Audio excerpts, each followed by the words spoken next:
doing the fighting and advancing our common interest. I have to tell you, I was surprised last night in the debate.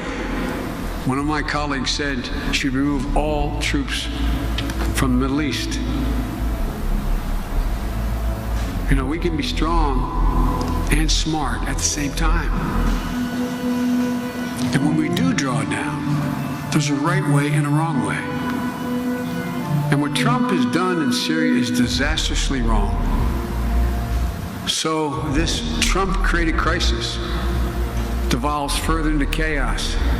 What should we be doing? That's the logical question for the press and you all to ask me. What should we be doing? What would I be doing now?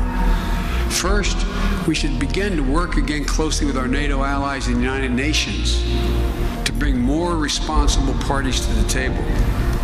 The United States and Turkey are allies, even if Turkey is not acting like one. So we should be inviting a broader coalition of countries to pressure Turkey to pull back its operations, refrain from ethnic cleansing and targeting religious minorities, as well as cease its callous disregard for civilians. The international community should make it clear to the UN that we intend to investigate any reports of war crimes or violations of international humanitarian law and to hold accountable those who are responsible when it occurs.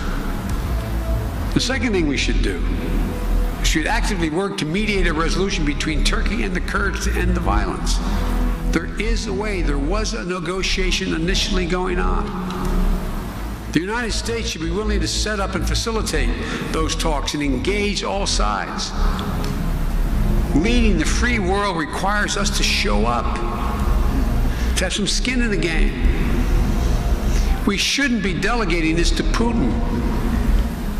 Third thing we should be doing, we have an obligation to provide critical humanitarian support to mitigate the new refugee crisis that's going to be occurring, unfolding before our very eyes. The Trump administration released $50 million humanitarian aid to Syria. But that's only a quarter of the $200 million in aid that already has been accommodated, but he suspended last year. And how will it be distributed? When frontline humanitarian groups, and they're all through that region, how are they going to do this? Then they've suspended their services, pulled their staffs out of the areas where they're fighting.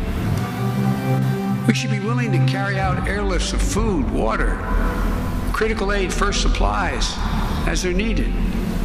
And fourthly, we have to remain laser focused on preventing the resurgence of ISIS.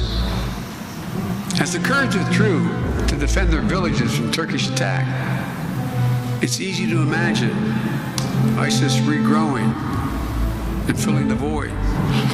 We can't let that happen for our own safety's sake. Because no matter how much Donald Trump tweets that it may be easy for Europeans to recapture escaped ISIS fighters, or for us to go back and